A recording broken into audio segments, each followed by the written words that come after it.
ಈ ಕೋಗಿಲೆಗಳು ತುಂಬಾ ತುಂಬಾ ಕಷ್ಟಪಟ್ಟು ಸಕ್ರಮವಾಗಿ ತಮ್ಮ ತಮ್ಮ ಗೂಡುಗಳನ್ನ ಕಟ್ಟಿ ತಮ್ಮ ತಮ್ಮ ಗೂಡುಗಳಲ್ಲೇ ತಮ್ಮ ತಮ್ಮ ಮೊಟ್ಟೆಗಳನ್ನ ಇಟ್ಟು ತಮ್ಮ ವಂಶದ ಬೆಳವಣಿಗೆಯ ಸಂಖ್ಯೆಯನ್ನ ಹೆಚ್ಚು ಹೆಚ್ಚು ಹೆಚ್ಚು ಮಾಡ್ಕೊಳ್ಳೋದನ್ನ ನೀವುಗಳು ಯಾವತ್ತಾದ್ರೂ ಎಲ್ಲಾದ್ರೂ ನೋಡಿದ್ದೀರಾ? ಖಂಡಿತವಾಗಿಯೂ ನೋಡೋದಕ್ಕೆ ಸಾಧ್ಯವಾಗೋದಿಲ್ಲ. ಈ ಕೋಗಿಲೆಗಳೇನ್ ಮಾಡ್ತವೆ? ಈ ಕೋಗಿಲೆಗಳು ಕಾಗೆಗಳು ತುಂಬಾ ತುಂಬಾ ಕಷ್ಟಪಟ್ಟು ಸಕ್ರಮವಾಗಿ ಕಟ್ಟಿರುವ ಗೂಡಿನ ಒಳಗಡೆ ಅಕ್ರಮ ಮಾರ್ಗದಿಂದ ಹೋಗಿ ಯಾರಿಗೂ ಕಾಣದ ಹಾಗೆ ತಮ್ಮ ತಮ್ಮ ಮೊಟ್ಟೆಗಳನ್ನ ಇಟ್ಟು ಅದೇ ಕಳ್ಳ ಮಾರ್ಗದಿಂದ ಅಲ್ಲಿಂದ ಹೊರಟೋಗ್ಬಿಡ್ತವೆ. ಈ ಕೋಗಿಲೆಯ ಮೊಟ್ಟೆಗಳು ಉಳಿದ ಎಲ್ಲ ಕಾಗೆ ಮೊಟ್ಟೆಗಳಿಗಿಂತ ಮೊಟ್ಟೆಯಿಂದ ಬೇಗ ಹೊರಬಂದು ಉಳಿದ ಎಲ್ಲ ಕಾಗೆ ಮೊಟ್ಟೆಗಳನ್ನ ಅಥವಾ ಕಾಗೆಯ ಮರಿಗಳನ್ನ ಕಾಗೆಯ ಗೂಡಿನಿಂದನೇ ಹೊರ ಹಾಕ್ಬಿಟ್ಟು ಉಳಿದ ಎಲ್ಲ ಕಾಗೆ ಮರಿಗಳಿಗೆ ಸಿಗಬೇಕಾಗಿರುವಂತಹ ಎಲ್ಲ ಆಹಾರವನ್ನ ಈ ಕೋಗಿಲೆಯ ಮರಿಗಳೇ ತಿನ್ಕೊಳ್ತವೆ. ತಿಂದು ತಿಂದು ದಷ್ಟಪುಷ್ಟವಾಗಿ ಬೆಳೆದು ಕಾಗೆಯ ಗೂಡಿನಲ್ಲೇನೆ ಆರಾಮಾಗಿ ಎಂಜಾಯ್ ಮಾಡ್ಕೊಂಡು ಮಜಾ ಮಾಡ್ತಾ ಇರ್ತವೆ.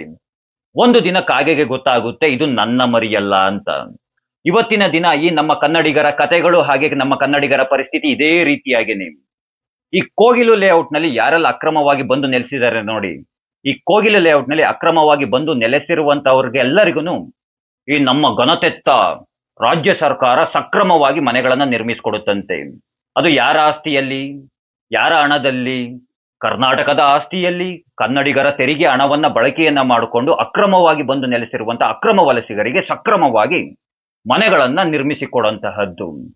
ಈ ಕೋಗಿಲೆಯ ಮರಿಗಳು ಯಾವ ರೀತಿಯಾಗಿ ಉಳಿದ ಎಲ್ಲ ಕಾಗೆ ಮರಿಗಳನ್ನ ಒದ್ದು ಹೊರಗಡೆ ಹಾಕುವುದು, ಅದೇ ರೀತಿಯಾಗಿ ಈ ಅಕ್ರಮ ವಲಸಿಗರು ಯಾರೆಲ್ಲ ಕಳ್ಳ ಮಾರ್ಗದಿಂದ ಸಕ್ರಮವಾಗಿ ಮನೆಗಳನ್ನ ಪಡ್ಕೊಳ್ತಾ ಇದ್ದಾರೆ ಇವರೆಲ್ಲ ಒಂದಲ್ಲ ಒಂದು ದಿನ ಖಂಡಿತವಾಗಿ ಇದು ಸತ್ಯವಾದಂತಹ ಮಾತು. ಇದೇ ಅಕ್ರಮ ವಲಸಿಗರು ನಿಮ್ಮನ್ನ ಅಂದ್ರೆ ಕನ್ನಡಿಗರನ್ನ ನಿಮ್ಮದೇ ನೆಲದಿಂದ ಅಂದ್ರೆ ನಿಮ್ಮದೇ ಮನೆಗಳಿಂದ ಒದ್ದು ಒದ್ದು ಒದ್ದು ಹೊರಗಡೆ ಕಳಿಸ್ತಾರೆ. ಈ ಮಾತು 100ಕ್ಕೆ 100 ಸತ್ಯವಾದಂತಹ ಮಾತು.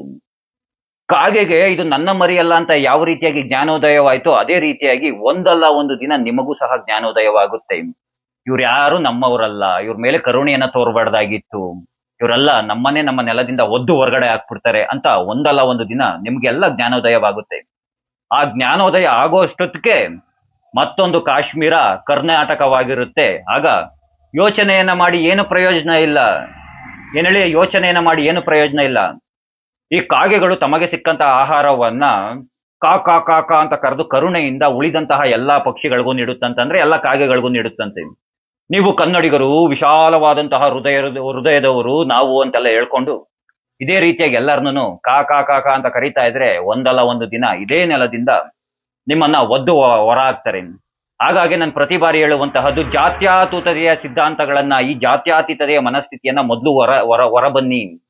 ಅತಿ ಅತಿ ಅತಿ ಹೆಚ್ಚು ಜಾತ್ಯಾತೀತರುಗಳಾದ್ರೆ ನೀವುಗಳು ನಿಮ್ಮ ನೆಲವನ್ನ, ನಿಮ್ಮ ಅಸ್ತಿತ್ವವನ್ನ ನೀವುಗಳೇ ನಿಮ್ಮ ನೆಲದಲ್ಲೇ ಕಳ್ಕೊಳ್ಬೇಕಾಗುತ್ತೆ.